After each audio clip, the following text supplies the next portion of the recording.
Want to turn everyday moments into cinematic masterpieces? I'm going to show you how to easily capture or convert any video to slow motion on your iPhone. First, let's look at recording directly in Slo-mo. Open the camera app on your iPhone.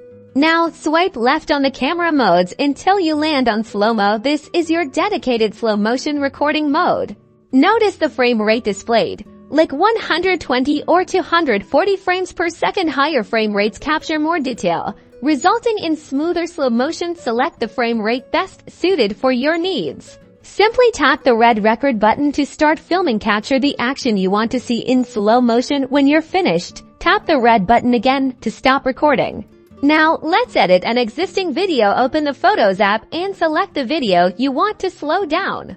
Tap Edit in the top right corner at the bottom. You'll see the video timeline. See those vertical lines below the timeline?